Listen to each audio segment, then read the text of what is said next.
On a cold December morning in 1776, as ice cracked beneath the boots of exhausted men and the Delaware River swallowed broken chunks of winter, a thin, sickly-looking general sat silently on his horse. He did not speak, he did not shout, but every man who crossed that river believed one terrifying truth. If this night failed, America would never exist. No flags waved, no trumpets sounded, only wind, fear, and the quiet weight of history waiting to be born. The story begins. Long before the United States was a nation, before it had borders, before it even had a name, it was a dangerous idea whispered in taverns, printed secretly on cheap paper, and spoken aloud only by men willing to lose everything. In the early 1700s, the land that would one day be called America was not free. It was not united. It was a scattered chain of British colonies stretched along the Atlantic coast, bound to a king 3,000 miles away who had never set foot on its soil. The colonists were farmers, shipbuilders, printers, traders, preachers, and slaves. They lived hard lives. They worked land that tore their hands apart. They crossed oceans that swallowed ships whole. Yet they believed, quietly at first, that life here could be different. They believed a man might rise by effort, not birth. They believed land could belong to those who worked it. They believed power should answer to the people who suffered under it. These beliefs did not arrive suddenly. They grew slowly, like roots breaking stone. For decades, Britain ignored the colonies except when it needed money or soldiers. That neglect allowed the colonies to develop their own habits, self-rule, local assemblies, elected councils. Men who had once bowed to governors now argued with them. Colonists began to taste something dangerous: autonomy. Then came the wars. Britain fought France in North America in what would later be called the French and Indian War. The colonies provided soldiers, they provided supplies, they buried their dead. Britain won, but victory came at a price, a massive one. The British crown was drowning in debt. And it looked west, across the Atlantic, toward the colonies, and decided they would pay. Taxes followed, new laws followed, restrictions tightened like a noose. The Sugar Act, the Stamp Act, the Townshend Acts. Each one seemed small to London, each one felt like a slap to the colonists. The colonists protested, they petitioned, they wrote letters, they begged to be heard. They were ignored. What Britain failed to understand was simple but fatal. You cannot teach men to govern themselves for a century and then expect obedience forever. By the 1760s, tension lived in every port city. Boston burned the hottest. British soldiers patrolled the streets with muskets loaded. Colonists glared from doorways. Words turned sharp. Fists followed. On March 5, 1770, that tension exploded. Snowballs became stones. Stones became clubs. A musket fired. Then another. When the smoke cleared, 5 colonists lay dead in the snow. The event would be remembered as the Boston Massacre, not because of its scale, but because of what it symbolized, the moment colonists realized British power would be enforced by blood. Still, independence did not come easily. Most colonists did not want war. They wanted fairness. They wanted respect. They wanted representation.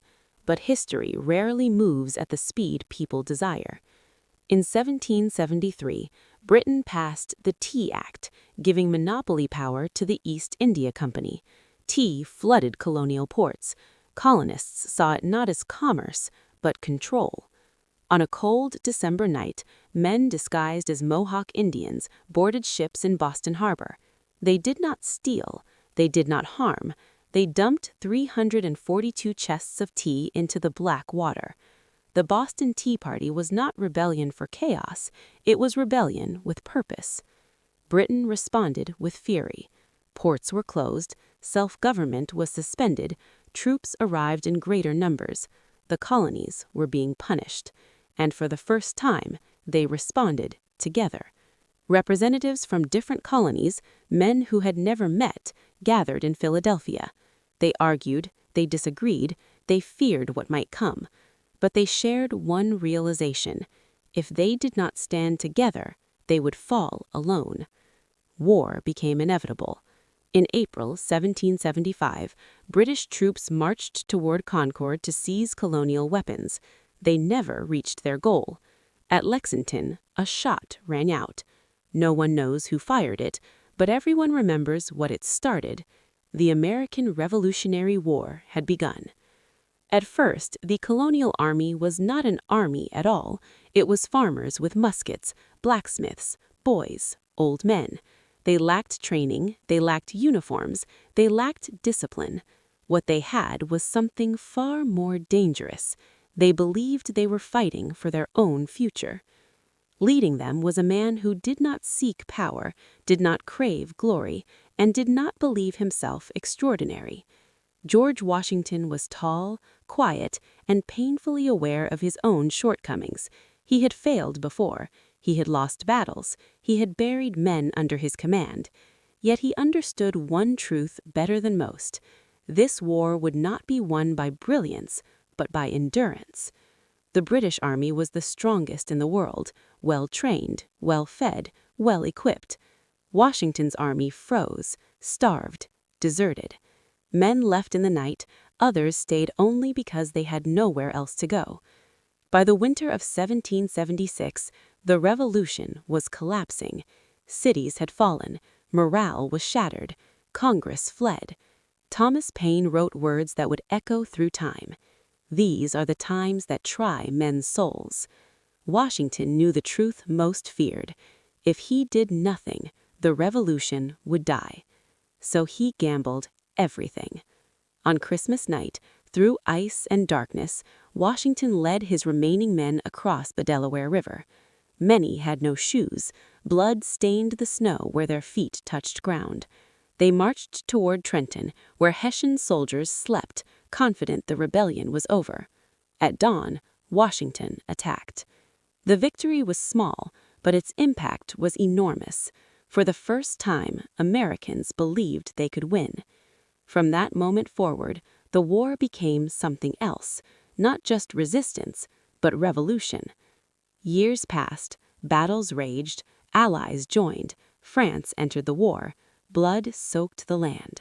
Finally, in 1781, at Yorktown, British forces surrendered. The impossible had happened. A collection of colonies had defeated an empire. But victory created a new problem, one far more dangerous than war. How do you build a nation from an idea? The men who had fought tyranny now feared power itself. They argued endlessly, states clashed, economies collapsed. The first government failed. So they tried again.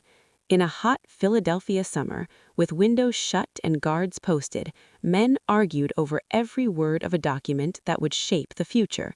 They compromised, they sacrificed, they feared failure. And in doing so, they created the United States Constitution, not perfect, not complete, but alive. A nation was born not from blood alone, but from argument, doubt, and fragile hope. Yet America's story did not end there. In truth, the guns fell silent after Yorktown, but peace did not arrive with them. What followed victory was not celebration, but confusion, because winning freedom was easier than knowing what to do with it. The colonies were no longer colonies, yet they were not truly a nation. They were 13 wary states bound together by shared sacrifice and deep suspicion. Each had its own laws, its own debts, its own fears. They had fought a king, and now they feared becoming one themselves. The Articles of Confederation, the first attempt at national government, reflected that fear. Congress had no power to tax, no power to enforce laws, no power to raise an army without begging the states. It was a government designed not to rule, but to survive. And it nearly didn't. The war had left America broke, Soldiers returned home unpaid, carrying scars and bitterness instead of honor. Farmers drowned in debt. Trade collapsed. Foreign nations watched closely, wondering how long this fragile experiment would last. In Massachusetts, desperation turned to fury. In 1786, a former Continental Army officer named Daniel Shays led armed farmers against courthouses that were seizing their land. They were not rebels against America. They were men who believed America had already betrayed them. The government could barely respond. For many leaders, this was the final warning. If something did not change, the revolution would devour itself. So once again, men gathered in Philadelphia. Officially, they came to revise the Articles. Unofficially, they came knowing revision would not be enough. The room was sealed, windows shut against summer heat, guards sworn to silence. History held its breath. What emerged from that room was not merely a legal framework, it was a bold gamble on human nature. The Constitution assumed men were flawed, that power corrupts, that ambition never sleeps.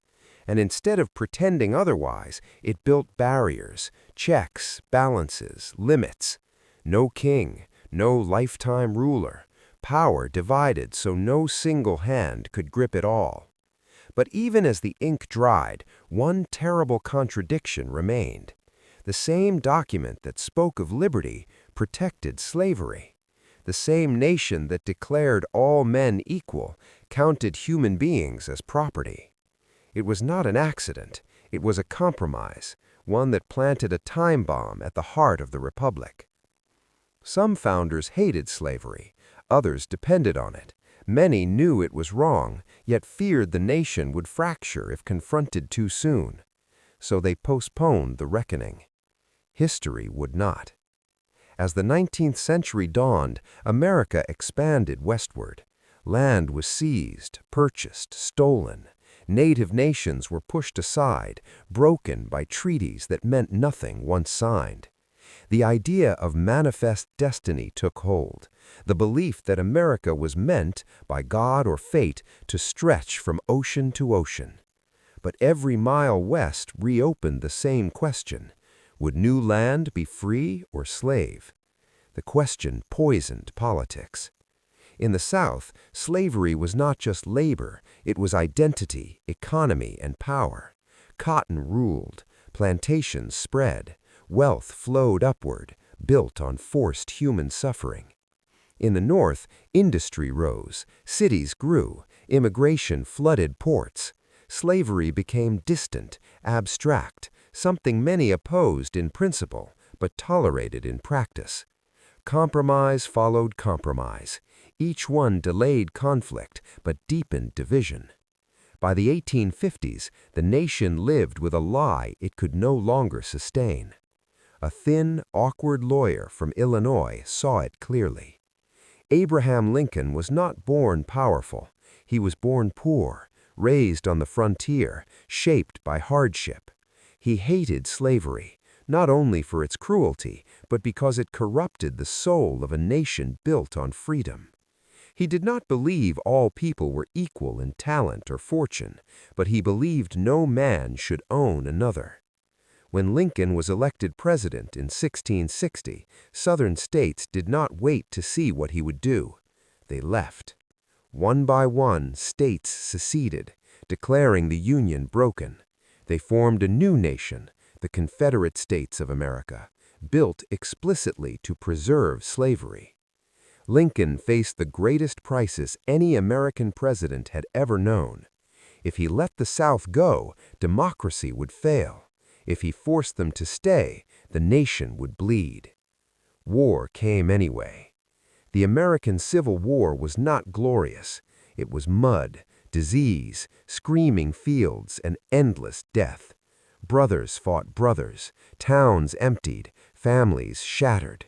Technology outpaced strategy.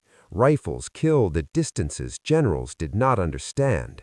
Casualties soared into numbers no one could comprehend. Lincoln carried the weight alone.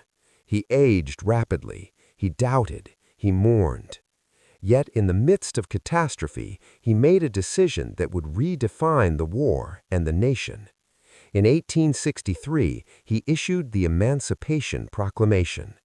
It did not free all enslaved people immediately, but it transformed the war from a fight for union into a fight for human freedom. From that moment, compromise was impossible. The cost was unbearable. At Gettysburg, tens of thousands fell in 3 days, blood-soaked fields, hope wavered. But the Union endured. In 1865, Confederate armies collapsed, slavery was abolished, the nation was saved. Lincoln stood on the brink of reunion, then was struck down by an assassin's bullet. His death left a broken nation without its moral compass. Reconstruction followed, an attempt to rebuild, to integrate, to heal. It failed in many ways. Old powers returned under new names. Violence replaced law. Freedom promised was freedom denied. America moved forward, but unevenly, painfully, incompletely. Yet through war, contradiction, and collapse, one truth survived. The United States was not a finished product. It was and remains a work in progress. And the battles ahead would not always be fought with muskets. They would be fought in factories, streets, courtrooms, and the hearts of millions. After the Civil War, America did not rest. It surged forward like a wounded giant, fueled by grief, ambition, and unfinished promises. The land was scarred, the people divided, but the machinery of growth roared to life. Railroads cut across the continent, stitching distant towns into a single economic body. Steel rose from the earth, coal darkened the sky. Cities swelled with people who spoke dozens of languages and carried little more than hope. Immigrants arrived in waves, Irish fleeing famine, Germans escaping unrest, Italians seeking bread, Jews running from persecution. They were promised opportunity and found struggle instead. Tenements overflowed, factories consumed bodies, children worked beside machines that did not care if fingers were lost. A new class of men emerged, industrial titans who shaped the nation with unprecedented power. Carnegie in steel, Rockefeller in oil, Vanderbilt in rail. They were called captains of industry by admirers, robber barons by critics. They built empires that dwarfed governments. They dictated prices, crushed competitors, and accumulated wealth unimaginable in human history. And beneath them, millions labored in silence. Strikes erupted, workers organized, blood spilled at places like Homestead and Pullman. The government often sided with capital, sending troops not to protect workers, but to break them. America's promise felt distant to those buried beneath progress. Yet change crept in. Reformers exposed corruption. Journalists, muckrakers dragged injustice into the light. Laws slowly emerged to restrain excess, protect labor, and curb monopoly. The nation was learning, painfully, that freedom without fairness breeds revolt. As the 20th century dawned, America looked outward. Across the oceans, empires clashed. Europe burned in a war so vast it swallowed generations. At first, America stayed distant, wealthy, insulated, confident. But neutrality did not mean innocence. American factories fed the war, American ships sailed dangerous waters, and when submarines sent them to the ocean floor, distance vanished. In 1917, the United States entered World War I. Millions crossed the Atlantic. They fought in trenches choked with gas and fear. They returned changed, if they returned at all. America emerged victorious, powerful, and unsure of itself. The 1920s roared, jazz played, money flowed, stock prices climbed without reason, and then, in 1929, the illusion collapsed. The Great Depression crushed the nation. Banks failed, farms dried up, bread lines stretched endlessly, faith in the system shattered. A man in a wheelchair spoke to the nation through radios, his voice calm in chaos. Franklin Delano Roosevelt promised not miracles, but action. The New Deal expanded government power in ways unimaginable before. It built roads, dams, jobs, and hope. It did not end suffering, but it prevented collapse. Then came another war. World War II demanded everything. America transformed overnight into an industrial war machine. Women filled factories, science accelerated, cities hummed day and night. The war was brutal. Pearl Harbor burned, Europe drowned in blood. The Pacific became a battlefield of islands and sacrifice. When victory came in 1945, it came with a terrible new force. The atomic bomb ended the war and began an age of fear. America stood alone as a superpower, its strength unmatched, its responsibility immense. The Cold War followed. Ideology replaced armies, fear replaced clarity. Nuclear weapons pointed at cities, spies replaced soldiers, proxy wars bled nations far from American soil. At home, fear turned inward. McCarthyism hunted enemies real and imagined. Careers died, trust eroded. Yet courage rose. African Americans demanded the rights long denied them. They marched, they were beaten, they persisted. Martin Luther King Jr. spoke of dreams. Malcolm X spoke of fury. Both spoke truth. The civil rights movement reshaped the nation, not by force of arms, but by moral pressure. Laws changed, minds shifted, slowly.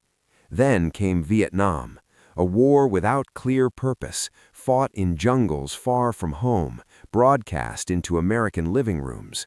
Trust in government collapsed, protest filled streets, a generation questioned authority like never before. America withdrew, not victorious, not defeated, but changed. The late 20th century brought technology, globalization, and contradictions. Wealth grew, inequality widened, freedom expanded unevenly. The Cold War ended not with battle, but with collapse. The Soviet Union fell. America stood again at the peak of power. But history never pauses. New threats emerged, old wounds reopened. On September 11, 2001, the illusion of safety shattered once more. America responded with force, fear, unity, and division all at once. Wars followed, surveillance expanded, questions deepened. What does freedom mean in an age of terror? What does power demand of those who wield it? Through centuries of struggle, one truth remains constant. America is not defined by perfection, but by conflict with itself. It is an argument that never ends, a promise never fully kept, a story still being written. And its future, like its past, will be shaped not by certainty, but by choice. As the 21st century unfolded, America entered an era unlike any before it. An age where power no longer rested solely in factories or armies, but in information. The Internet rewired how people spoke, worked, organized, and believed. Distance collapsed, truth blurred. Voices once ignored grew loud, while institutions that had stood for generations began to shake.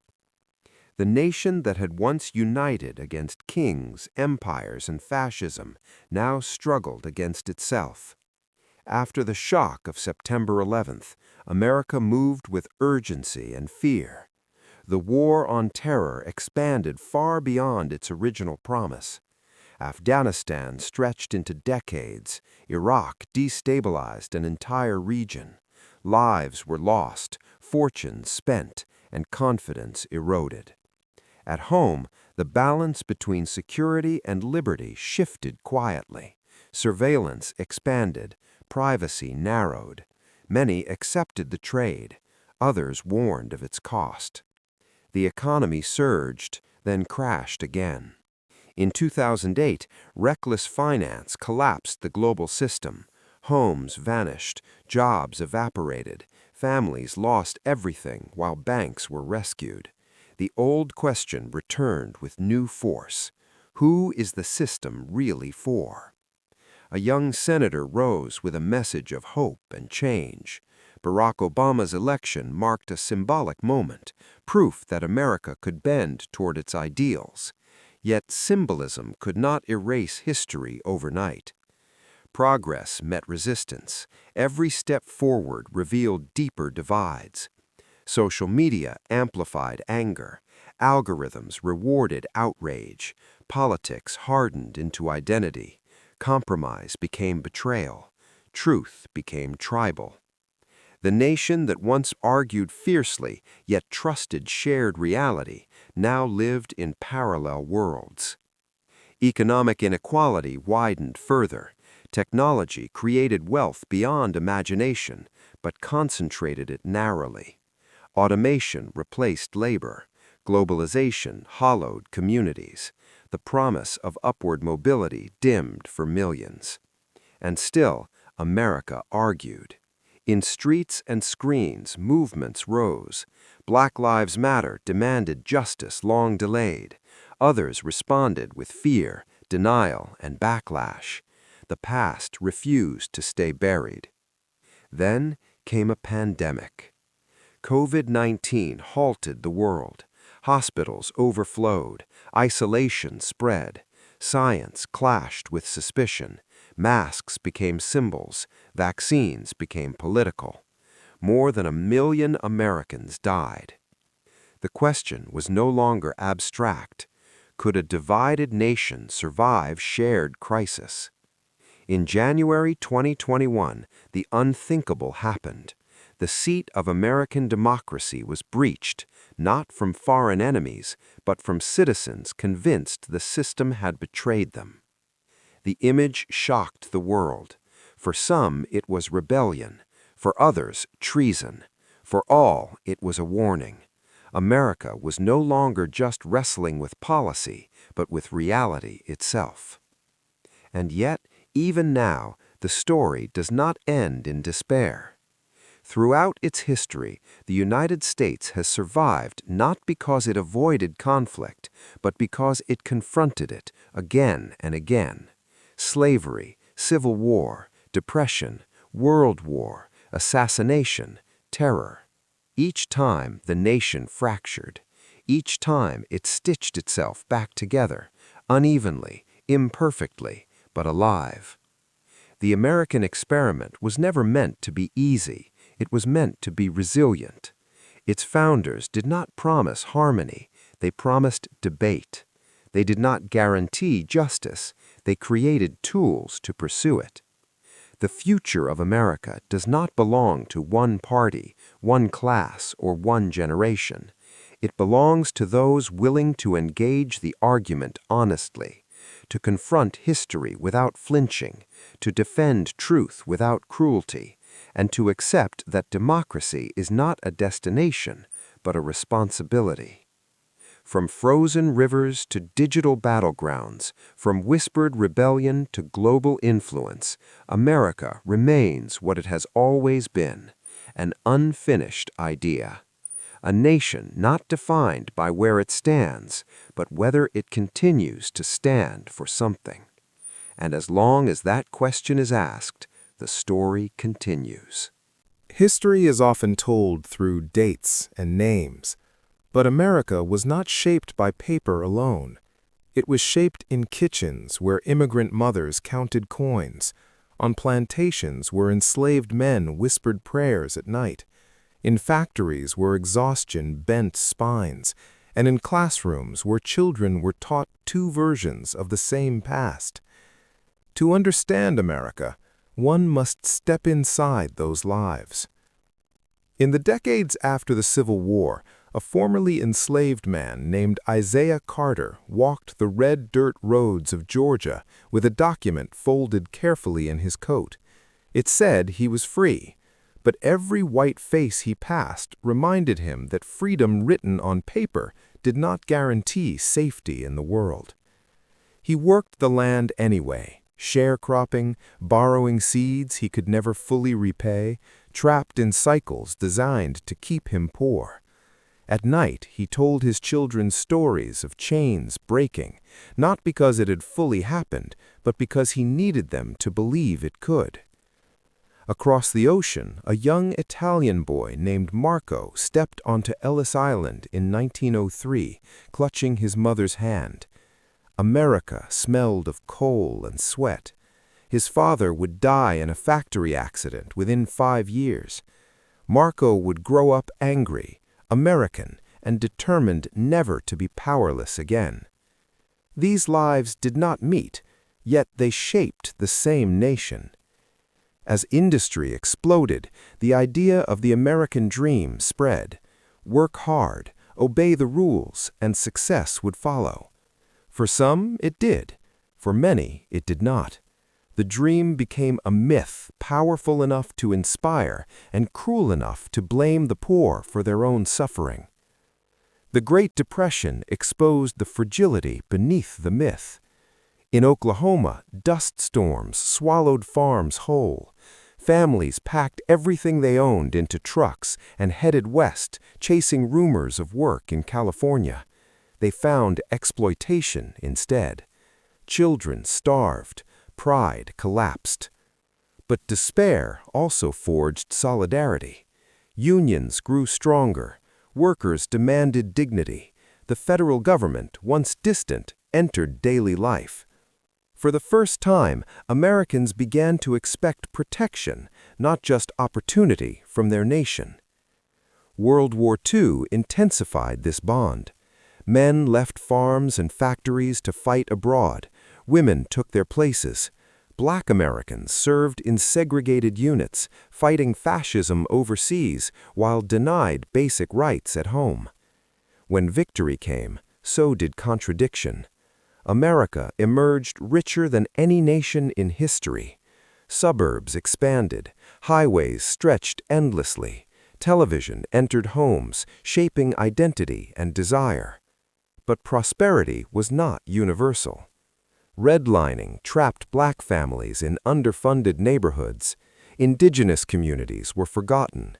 Veterans returned to opportunity or exclusion based on skin color. The civil rights movement did not begin with speeches. It began with fatigue. Rosa Parks was tired, not just of buses, but of obedience. Students sat where they were told not to. Children faced police dogs. Parents buried sons. America watched itself on television, forced to confront the gap between ideals and reality. Change followed, but slowly, grudgingly, and incomplete. The late 20th century brought choice and confusion. Freedom expanded in personal life, even as economic pressure intensified. Women entered the workforce in greater numbers. LGBTQ Americans began demanding visibility. Culture fragmented.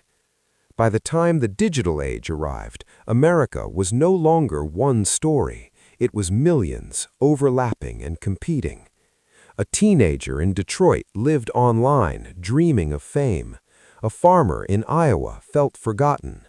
A Silicon Valley engineer reshaped the world without fully understanding it. Power shifted again. Corporations rivaled governments. Data became currency. Attention became control. And still, the past pressed forward. Racial injustice did not disappear. It evolved. Economic inequality hardened. Climate threats loomed. Trust eroded. Yet, amid anger and fear, Americans continued to help one another in disasters, volunteer in communities, argue passionately about justice, and vote, even when faith in the system wavered. Because beneath division lies a stubborn belief that this country can be better than it has been. America has never been innocent. It has never been pure, but it has always been restless. Its story is not of destiny, but of decision. Each generation inherits a flawed nation and chooses what to confront, what to excuse, and what to change.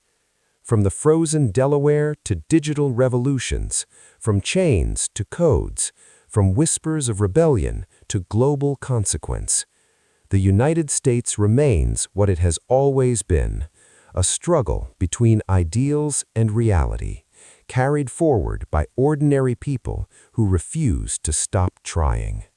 Nations do not fracture all at once. They crack quietly in places most people do not look. America's fractures were not always visible in headlines or elections. They appeared in abandoned factories, in shrinking towns, in classrooms where teachers bought supplies with their own money, and in hospital rooms where illness became bankruptcy. By the late 20th century, the American promise had begun to change shape. For decades after World War II, one income could support a family. Work was hard but predictable. A man, or increasingly a woman, could imagine stability. That certainty slowly dissolved. Manufacturing jobs vanished overseas. Hands replaced automation. Towns built around single industries collapsed when those industries left. In Youngstown, Ohio, steel mills closed almost overnight. Generations who had measured life by shift whistles suddenly faced silence. Fathers watched sons leave, knowing they would never return. Pride turned into resentment, then into grief no one knew how to name. America still spoke of opportunity, but opportunity no longer lived everywhere. In coastal cities, wealth concentrated. Finance, technology, and media flourished. The nation split not just by race or politics, but by geography. Urban versus rural, connected versus forgotten. This division shaped belief. People no longer trusted institutions because those institutions no longer seemed to notice them. Government felt distant, media felt hostile, expertise felt condescending. Anger found a home. At the same time, progress accelerated. Medicine advanced, life expectancy rose, barriers once unquestioned fell. Women reshaped professional spaces, same-sex marriage became law, representation expanded. To some, this was liberation. To others, it felt like erasure. America did not argue about policy alone. It argued about identity. Who belonged? Who was heard? Whose history mattered? The Internet, once hailed as a democratizing force, amplified every tension.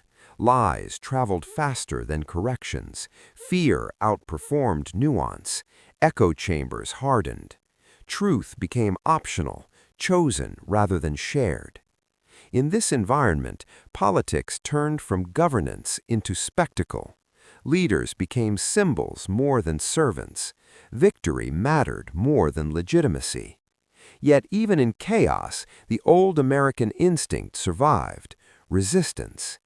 Teachers organized, workers demanded fair wages, young people marched for climate action, survivors spoke when silence had been tradition. History repeated its pattern, not forward, but inward. America began arguing again about its founding promises. What does equality mean? What does freedom require? What does justice cost? The answers were never simple. During moments of crisis, hurricanes, shootings, fires, Americans still rushed toward one another. Neighbors rescued neighbors. Volunteers arrived before instructions. This impulse was older than ideology. It was national muscle memory. Because beneath division, America still recognized suffering. The pandemic revealed this duality brutally. Isolation deepened loneliness. Death exposed inequality. Yet mutual aid networks flourished. Nurses became heroes. Ordinary kindness became radical. The question remained unanswered. Could a nation survive permanent disagreement? History suggests it can, if disagreement does not turn into dehumanization. America's greatest strength was not unity of opinion. It was the ability to argue without abandoning the idea of a shared future. That ability was under strain, but not gone. Every generation inherits unfinished work. The founders inherited monarchy. The Civil War generation inherited slavery. The 20th century inherited global responsibility. This generation inherited complexity. Climate change threatened coastlines and crops. Artificial intelligence challenged labor and meaning. Global power shifted. Democracy itself faced skepticism. There were no simple victories ahead, only choices. America's story has never been about reaching perfection. It has been about refusing finality, rejecting the idea that injustice, inequality, or division are permanent. The nation endures not because it is special, but because it is self-critical, because it allows its failures to be spoken aloud, because it has not stopped asking whether it can become something better than it was. From its first breath, America was a gamble, not on land, not on power, but on people. And as long as that gamble continues, the story remains open. Every generation believes its struggle is unprecedented. Yet America's history reveals a quieter truth. The challenges change shape, but the tension between promise and reality never disappears. It simply finds new voices. In the early years of the new century, children grew up bilingual, not in nations, but in worlds. One foot in physical neighborhoods, another in digital spaces that never slept. Identity became curated, comparison became constant, anxiety spread without language to explain it. A teenager in California learned history through algorithms. A teenager in Appalachia learned it through absence, of jobs, of doctors, of investment. Both were American. Both felt unheard. Education, once a ladder, became a battleground. Who should schools serve? What should be taught? Which stories deserved space? Parents argued, boards fractured, teachers endured blame from all sides. The nation debated its past not as memory, but as weapon. Statues fell, others were defended. History itself stood trial. Yet history was never neutral. It had always been written by those with access to ink, power, and safety. What changed was not the past, but who was allowed to speak about it. Meanwhile, work transformed again. Gig labor replaced stability. Benefits disappeared behind apps. Hustle became survival. The old contract, loyalty for security, collapsed quietly. People worked more and owned less. Housing became unreachable. Debt became normal. Dreams downsized. Still, Americans adapted as they always had. They shared homes, started small businesses, built communities online when local ones faded, reinvented family structures, questioned assumptions inherited without consent. Resistance did not always look like protest. Sometimes it looked like persistence.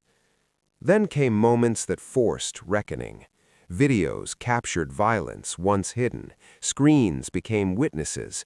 Denial weakened. Outrage surged. Some demanded justice.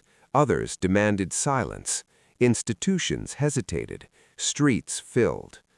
America argued again, not about whether injustice existed, but about what to do when confronted with it. The world watched. Allies questioned American leadership. Rivals exploited division. The myth of moral certainty dissolved. But myths were never reality, only aspiration. Behind every headline, ordinary lives continued.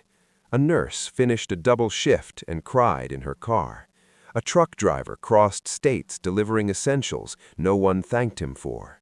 A teacher logged on late at night to answer a student's email. These acts never made history books, but they sustained the nation. America has always been held together by invisible labor. Not speeches, not symbols, but effort. As elections grew more bitter, faith in democracy wavered. Some believed voting no longer mattered. Others believed it mattered more than ever. The system strained, but it held. Courts ruled, transitions occurred, arguments raged. The Republic endured not because everyone agreed, but because enough people accepted the rules even when disappointed. That acceptance was fragile. History warned what happens when it breaks. And yet, even now, Americans still believed in tomorrow, not because it was guaranteed, but because surrender felt worse. This belief was irrational, stubborn, and essential. From enslaved people who believed in freedom they might never see, to immigrants who crossed oceans chasing rumor, to soldiers who fought wars whose outcomes they could not predict, America survived on belief before proof. The future demanded the same. The nation stood at a crossroads without clear direction, power diffused, authority questioned, identity fragmented. But fragmentation was not collapse, it was transition. Every era of American transformation felt like decline to those living through it. The Revolution felt like chaos, Reconstruction felt like failure, the Great Depression felt like the end. Each time, something new emerged, not better in every way, but different. The question was not whether America would change, it always had. The question was whether it would change with intention or drift into something unrecognizable. History offered no guarantees, only patterns, and the pattern was clear. America moves forward when it confronts itself honestly and fractures when it lies to itself. The next chapter would not be written by heroes carved in stone. It would be written by choices made quietly, repeatedly, by millions of people who may never agree, but most continue to live together. The story did not end here. It paused, waiting. Time does not announce its turning points. America often realizes it has entered a new era only after the old one has slipped away. The transition is subtle, felt first as unease, then as exhaustion, and finally as realization.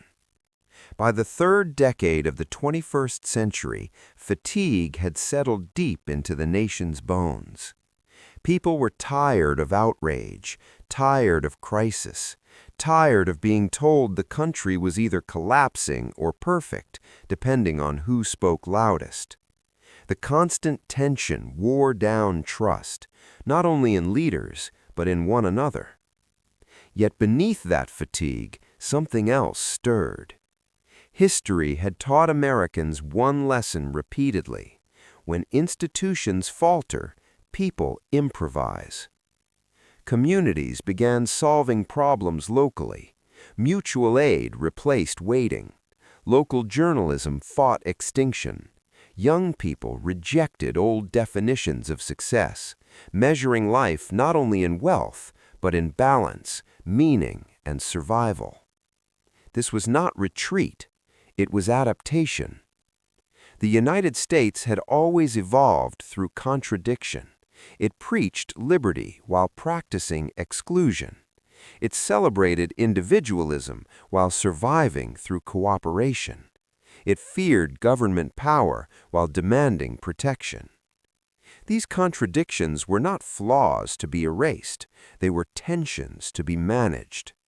The danger came not from disagreement, but from forgetting that disagreement was the point. In earlier centuries, debate happened face to face. People argued, then returned home to shared streets and shared consequences. In the digital age, disagreement became abstract. Opponents were avatars. Empathy eroded. Relearning how to argue without erasing one another became a national challenge. America's demographic reality continued to shift.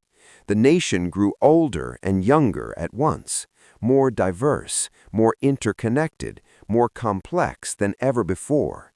No single narrative could hold it. This terrified some and energized others. The myth of a singular American identity fractured, revealing what had always been true. America was plural by design. From indigenous nations that predated the Republic, to enslaved Africans forced into its foundation, to immigrants who reshaped it generation after generation, the United States had never been one story. Its strength lay in learning how to hold many at once. The future demanded humility. Climate change tested coastlines, crops, and credibility. Fires burned towns, storms erased neighborhoods. The question was no longer whether the threat was real, but whether the nation could act collectively. History offered a sobering reminder. America excelled at mobilizing in moments of undeniable crisis. It struggled when danger felt gradual. Yet gradual did not mean avoidable. As technology accelerated, ethical questions outpaced law. Artificial intelligence challenged labor. Automation reshaped value. Power centralized quietly behind screens and servers. Once again, Americans faced a familiar dilemma: how to govern forces larger than any single individual without surrendering democracy itself. This was not new. Railroads had once posed the same threat. So had monopolies. So had nuclear weapons. Each time the nation stumbled forward, late, imperfect, but responsive. The pattern held.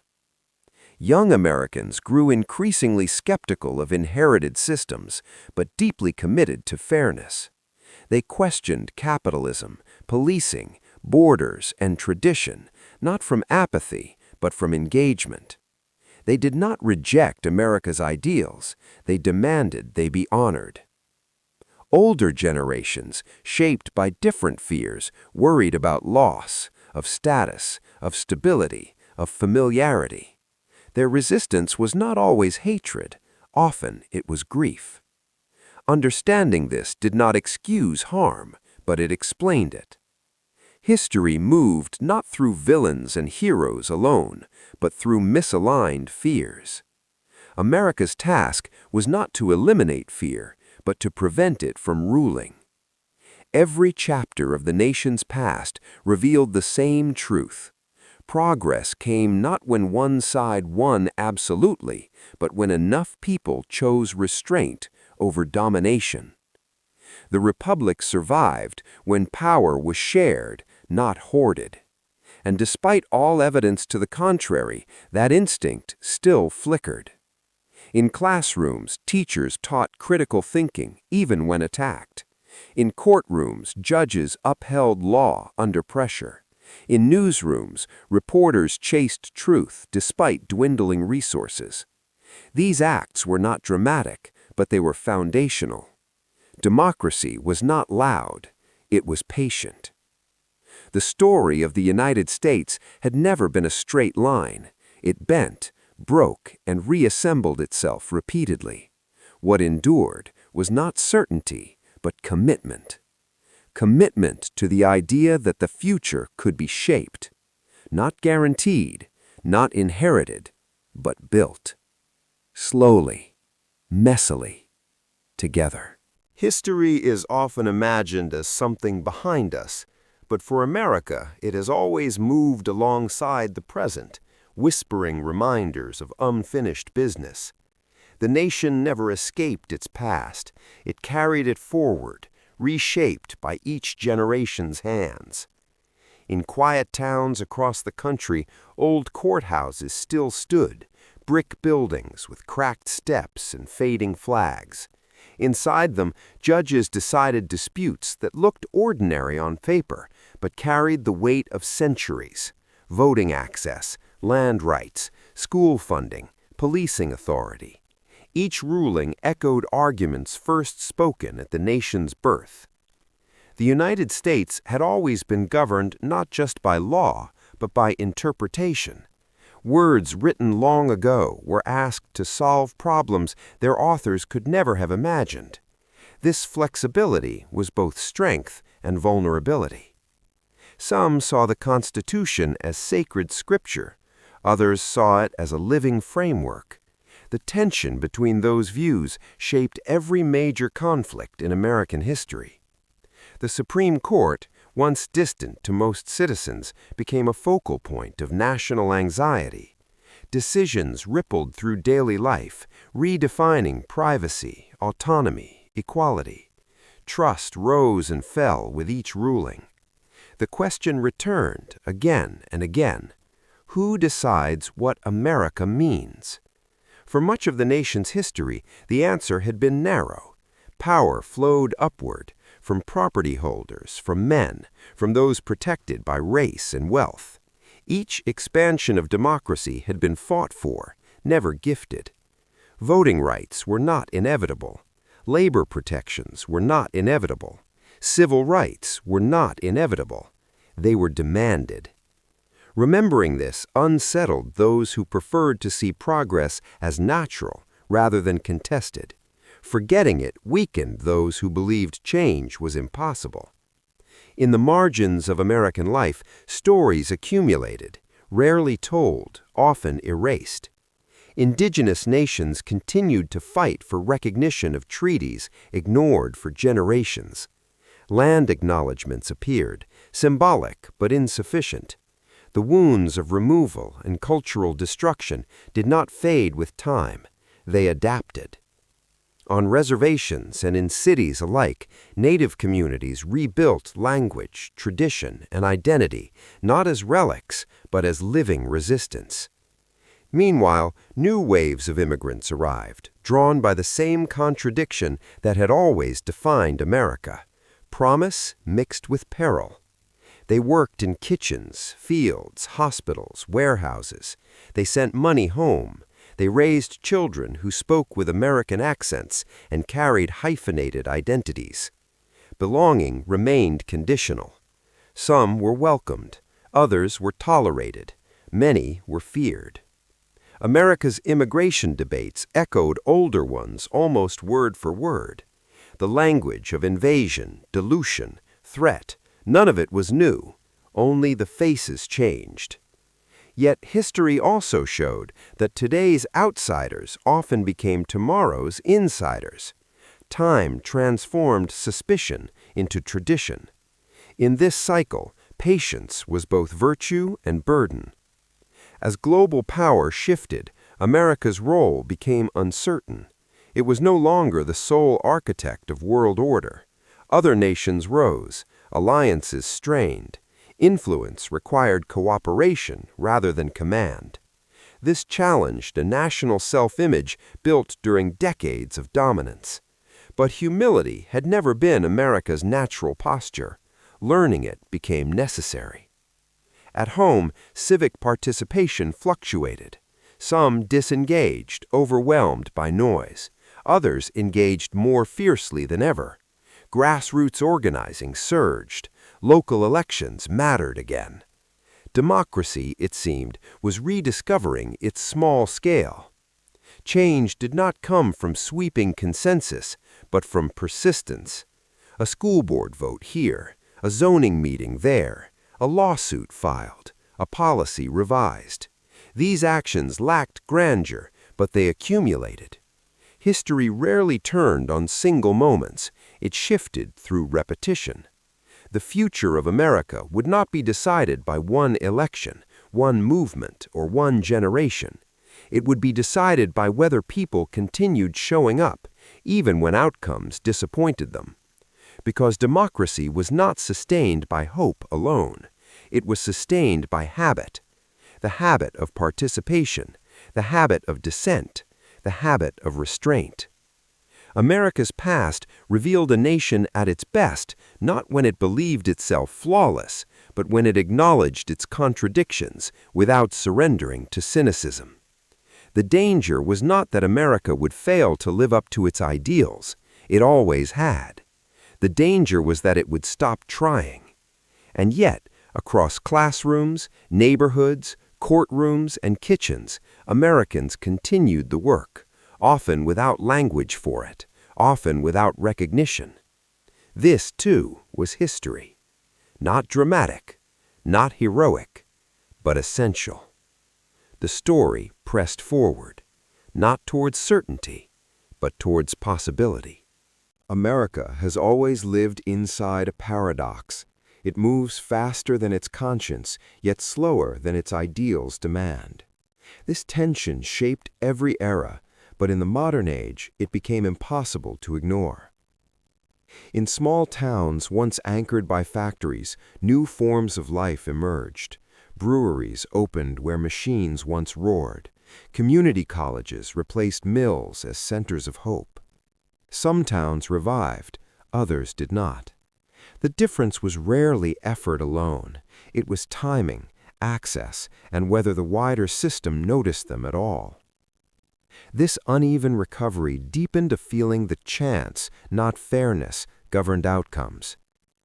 In cities, density created both innovation and strain.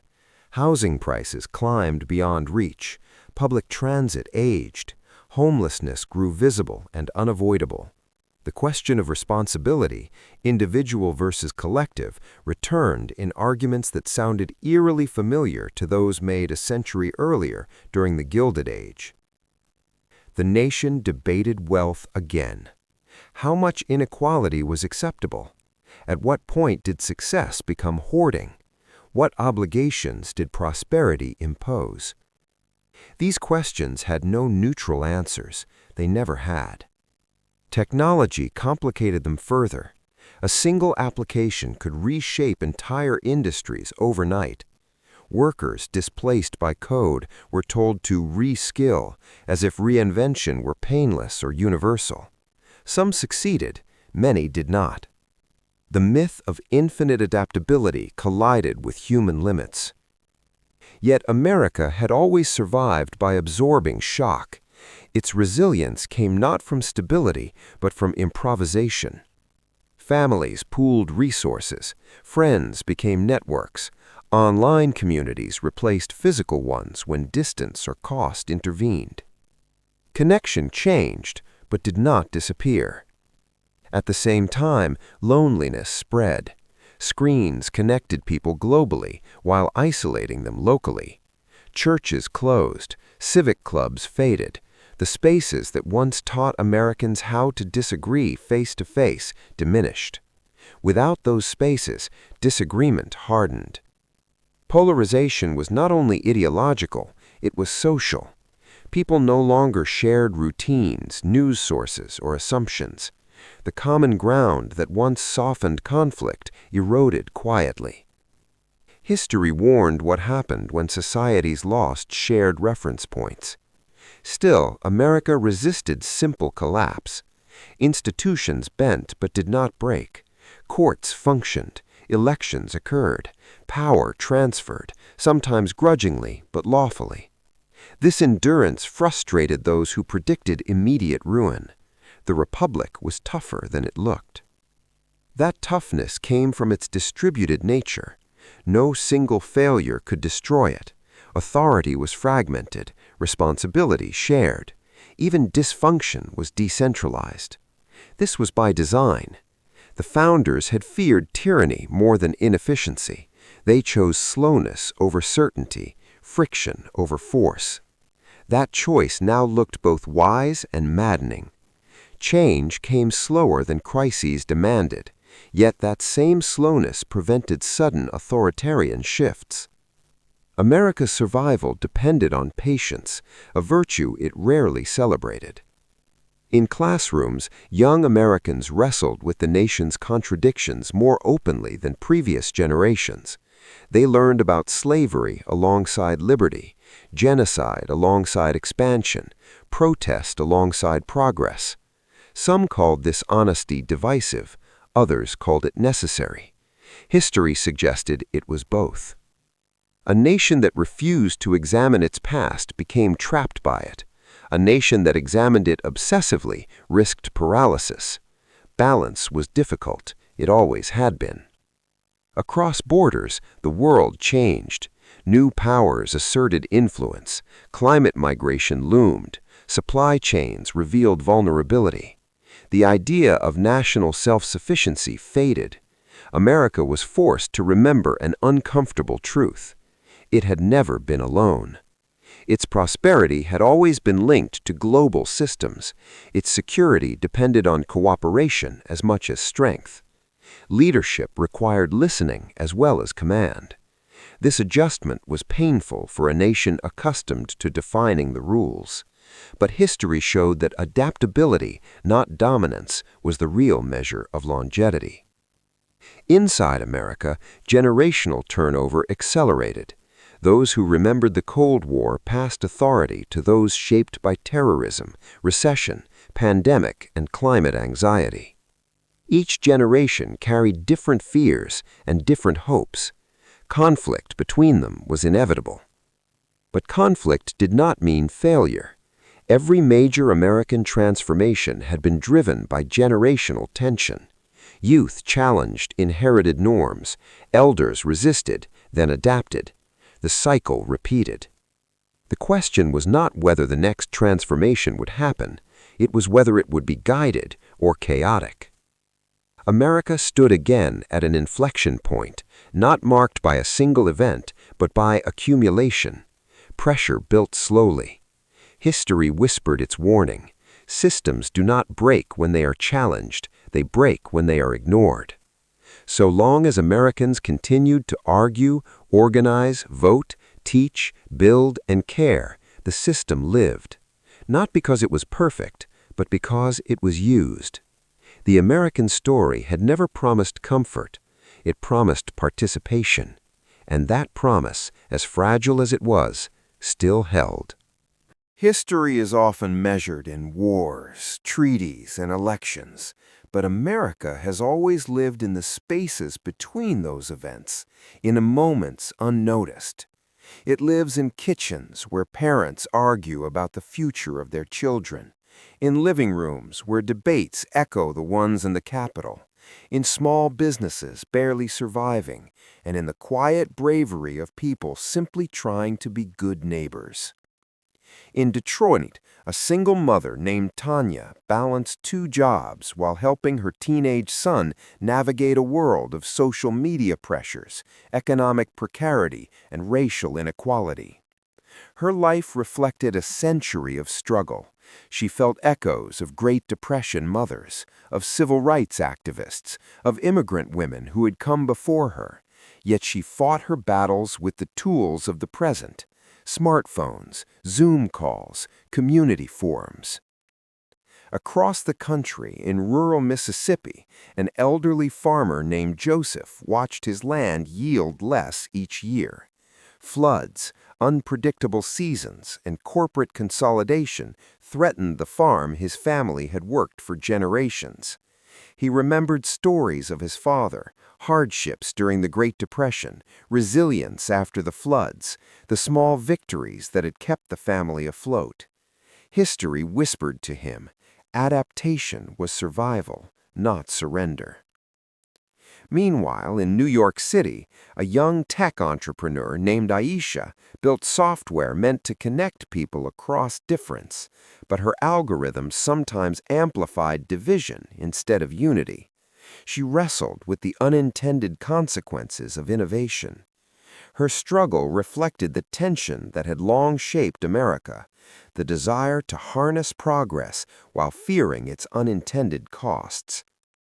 Across time, these lives, Tanya's, Joseph's, Aisha's, were threads in the same tapestry, reflecting the ongoing experiment of the United States. Ordinary people, making choices, carrying history in their bones, shaping the future with small acts of courage, generosity, and persistence. America's survival had never depended solely on leaders. It had depended on people like Tanya, Joseph, and Aisha. It depended on the everyday decisions to act with integrity, to protect the vulnerable, to challenge injustice, to keep learning, to hope even when hope seemed irrational. The nation had always been imperfect. The promises of liberty and equality were often delayed or denied. Injustice, exclusion, and violence had left scars that lasted generations. But the pattern of persistence, the recurring willingness to confront failure and rebuild, kept the story alive. Even now, the same tensions from centuries past played out in new forms. Debates about freedom, justice, and identity echoed arguments from the Revolution, the Civil War, Reconstruction, the Great Depression, and the Civil Rights Movement.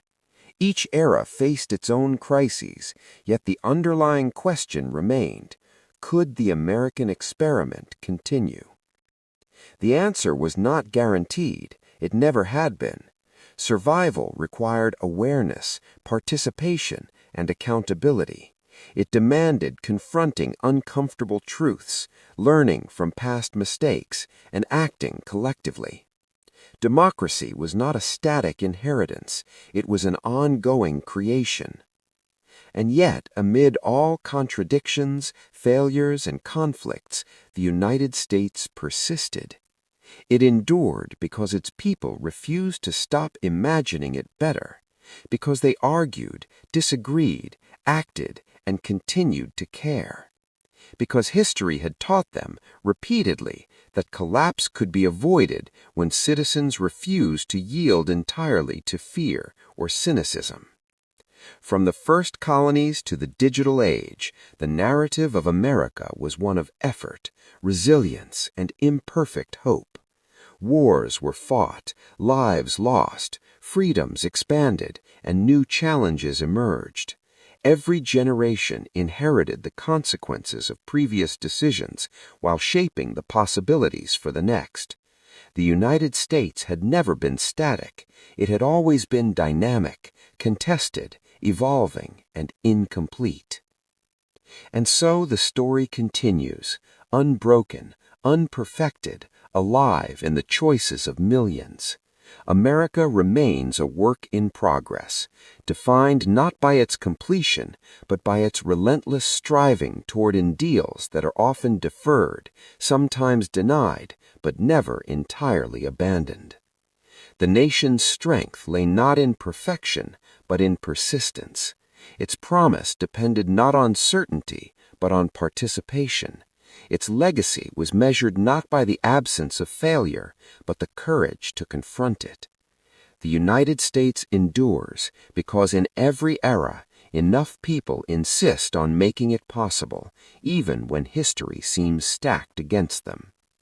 And that is the essence of America, an experiment, ever unfolding, written in the lives of ordinary people and their extraordinary will to keep trying, to keep debating, to keep building, to keep believing in the possibility of a better nation. The 21st century tested America in ways its founders could never have imagined. The nation faced challenges, both external and internal, both visible and invisible. But its core pattern remained unchanged: crisis, response, adaptation, and reflection. The country's survival depended on the countless small choices of millions of ordinary citizens, each one rippling outward, building or breaking the fragile ecosystem of democracy. In cities across the nation, frontline workers embodied this truth daily.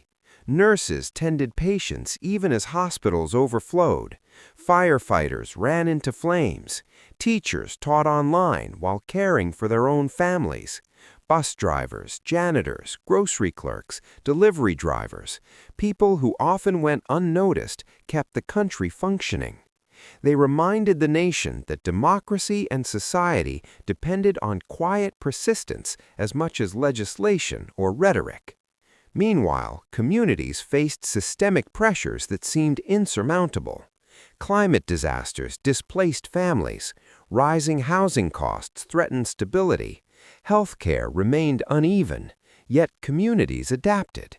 Mutual aid networks, volunteer organizations, neighborhood initiatives, acts of cooperation built resilience outside government oversight, echoing the localism that had supported America for centuries.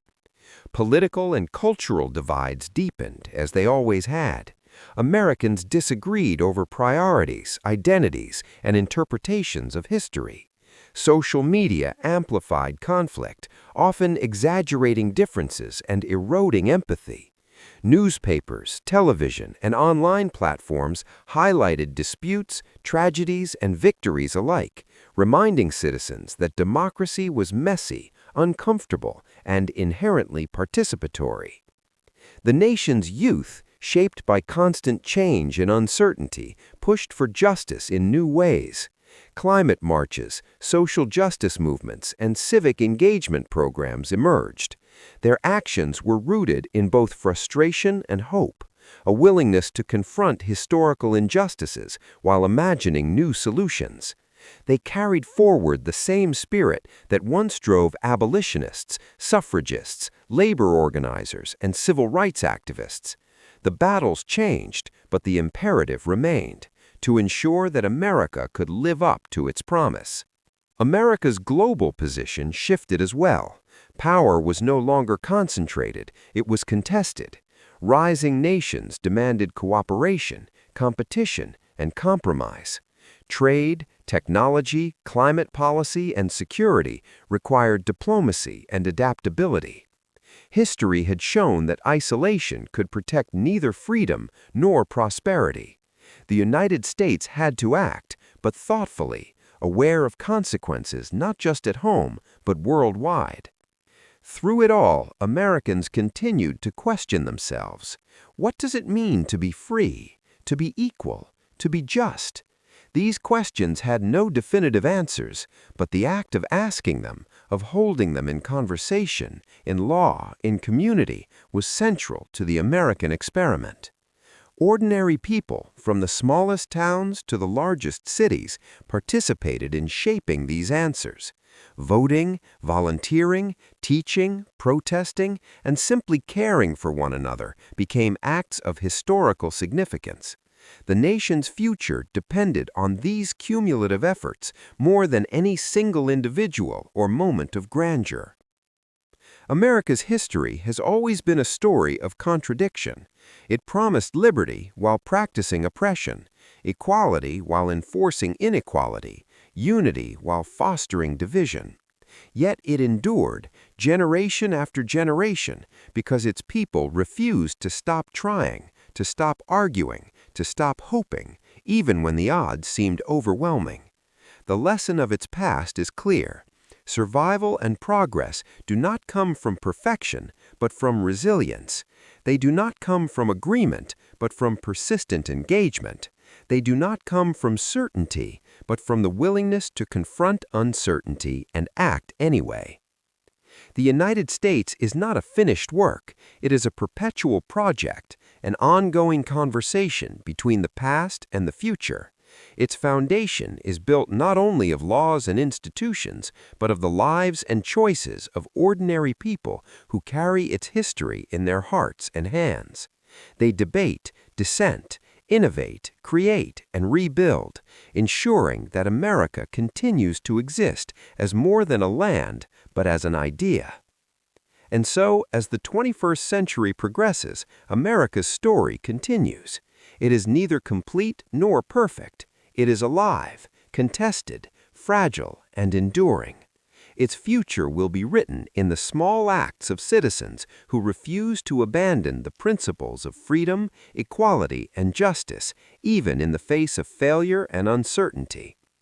History has shown that the nation survives because enough people insist that it must, not because it cannot fail, but because they refuse to let it.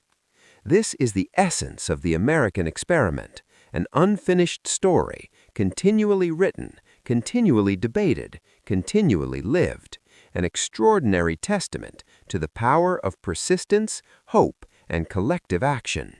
The story of America does not end in a single moment. It does not close neatly like a book. It is a river flowing endlessly, sometimes smooth, sometimes violent, sometimes slowed by obstacles, but never ceasing entirely. Its current is shaped by countless lives, countless choices, countless acts of courage and failure. Every individual, every family, community, and citizen contributes to the direction of that flow. America has been defined by its contradictions. It has promised liberty while denying it to many.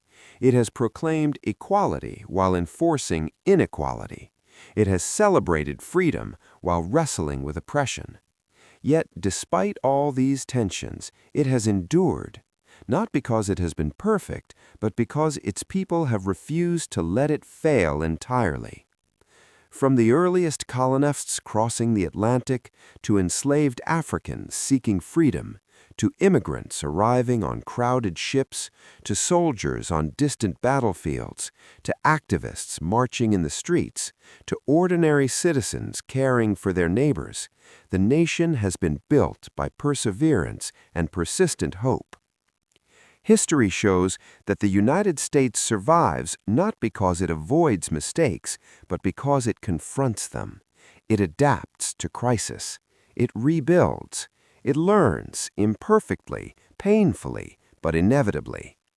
Each generation inherits the consequences of the past, yet also inherits the responsibility to shape the future. In the 21st century, America continues this pattern. The nation faces new challenges: climate change, global competition, social and economic inequality, political division. Yet the principles that have carried it this far remain alive: debate, engagement, courage, and belief in the possibility of a better society. The story continues because citizens continue to act, even when the path is uncertain. America's legacy is not monuments, elections, or laws alone. Its legacy is the lived experience of millions who labor, care, question, resist, and hope. Its survival is testament to the idea that a nation is more than land, more than power. It is the collective persistence of its people toward ideals they have yet to fully realize. And so the story ends not with certainty, but with possibility. America remains unfinished, imperfect, often contentious, yet endlessly alive. Its history is a reminder: the future will be written not by inevitability, but by choice, courage, and the enduring human will to build, rebuild, and strive for the promise of liberty and justice for all. This is the United States, a nation of contradictions, of struggles and triumphs, of enduring hope, and above all, a story still being written, with every heartbeat, every voice, and every action of its people.